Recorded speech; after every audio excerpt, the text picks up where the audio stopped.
Hello students, welcome to my channel Anuradha maths Gurukul. साथ exercise 1.6 का question number 3 discuss करूंगी। तो सबसे पहले प्रॉब्लम को देखते हैं। यहाँ पे है 2 raise to the power 2/3 into 2 raise to the power 1/5।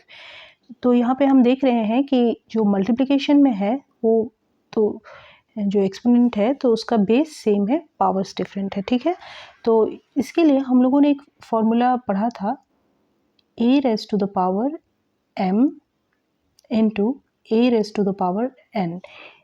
ये क्या था, ये हो जाता था a raise to the power m plus n।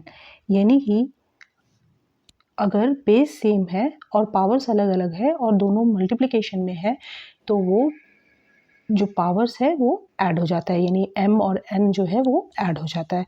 ये हम लोगों ने पढ़ा था। तो यहाँ पे भी हम सेम चीज़ अप्लाई कर लेंगे। यहाँ पे बेस क्या है, 2 है, यानी कि 2 रेज़ टू द पावर, दोनों पावर्स को ऐड कर देंगे। पावर्स क्या क्या है, 2/3 प्लस 1/5। ठीक है, अब जो पावर्स को हमको ऐड करना है तो यहाँ पे सबसे पहले 3 और 5 का एलसीएम ले लेंगे। ठीक है, 3 और 5 का एलसीएम ले लेंगे तो क्या हो जाएगा, 15 हो जाएगा। तो यहाँ पे लिखेंगे 2 रेज़ टू द पावर 15 और यहाँ पे 2/3 है तो यहाँ 3 है, तो इसको 15 बनाने के लिए क्या 5 से मल्टीप्लाई करना होगा। तो 2 से हम 2 को 5 से मल्टीप्लाई कर देंगे तो 5 2 ज़ा क्या हो जाएगा, 10 हो जाएगा। और यहाँ पे 5 है तो इसको 15 बनाने के लिए 3 से मल्टीप्लाई करना होगा, तो यानी कि 1 इंटू 3 3 हो जाएगा। यानी कि फाइनली इसका वैल्यू हो जाएगा 2 raise to the power 13, 10 plus 3 13 divided by 15।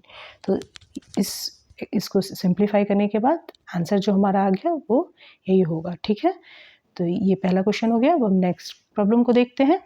यहाँ पे हम देख रहे हैं 1/3 raise to the power 3 whole to the power 7 है। तो इसको दो तरीके से सॉल्व कर सकते हैं। तो पहला तरीका जो है वो देख लेते हैं। फर्स्ट जो मेथड है, इसका मतलब ये होल पे पावर 7 है, इसका मतलब 1 रेज़ टू द पावर 7 और 3 रेज़ टू द पावर 7, दोनों पे 7 हो गया power. 1 raise to the power 7 क्या हो जाएगा, 1 हो जाएगा। और अब यहाँ पे a raise to the power m raise to the power n, ये हमने देखा था क्या होता है, a raise to the power m into n, जो कि यहाँ पे यही हो रहा है 3 raise to the power 7 raise to the power 3 raise to the power 3 raise to the power 7, यानी कि इसको हम लिख लेंगे 3 raise to the power 3 into 7। ठीक है, और नेक्स्ट स्टेप में क्या हो जाएगा, 1/3 रेज़ टू द पावर 21। अब अगर 1/a raise to the power m है तो उसको हम लिख सकते हैं a raise to the power -m। Minus जब हो जाता है तो उसका रेसिप्रोकल हो जाता है। ठीक है, इस तरह से लिख सकते हैं। तो यहाँ पे 1/3 रेज़ टू द पावर 21 है तो उसको हम लिख सकते हैं 3 रेज़ टू द पावर -21। ठीक है, ये तो पहला स्टेप हो गया, पहला मेथड हो गया। अब दूसरे मेथड से हम इसको सॉल्व करते हैं। मेथड कुछ भी नहीं है, दो तरीका है उसको सॉल्व करने का। अब इसमें हम क्या करेंगे कि जैसे कि मैंने आपको बताया कि अगर 1/a raise to the power m है तो इसको हम लिख सकते हैं a raise to the power -m। ठीक है, यानी कि 1/3 रेज़ टू द पावर 3 है तो इसको लिख सकते हैं 3 raise to the power -3 whole raise to the power 7। ठीक है, अब नेक्स्ट क्या है, a raise to the power m raise to the power n is equal to a m into n। ये भी बताया मैंने आपको। इस फॉर्मूला का यूज़ कर लेंगे 3 raise to the power -3 into 7, जो कि हो जाएगा 3 रेज़ टू द पावर 7 3 ज़ा 21 -21। तो इसी तरह से हमने इस प्रॉब्लम को दो तरीके से सॉल्व कर लिया। ठीक है, नेक्स्ट प्रॉब्लम को देखते हैं। नेक्स्ट प्रॉब्लम है 11 raise to the power 1/2 divided by 11 raise to the power 1/4। अब इसको करने के लिए हम याद करते हैं, एक और फार्मूला हमने देखा था, a raise to the power m divided by a raise to the power n। अगर ये जो दो एक्सपोनेंट डिवीज़न में हो और बेस सेम हो तो क्या हो जाता है, a raise to the power m minus n, multiplication में एडिशन हो जाता था पावर्स का, इधर पे सब्ट्रैक्शन हो जाता है। तो यहाँ पे हम क्या कर लेंगे, 11 raise to the power half minus 1/4, ठीक है। 2 और 4 का एलसीएम क्या हो जाएगा, 4 हो जाएगा, ठीक है। 2 2 जा 4 होता है, तो यहाँ पे 1 को हम 2 से मल्टीप्लाई कर लेंगे, -1, 4 1 जा 4 होता है, तो ठीक है। यानी कि 11 रेज़ टू द पावर 1/4।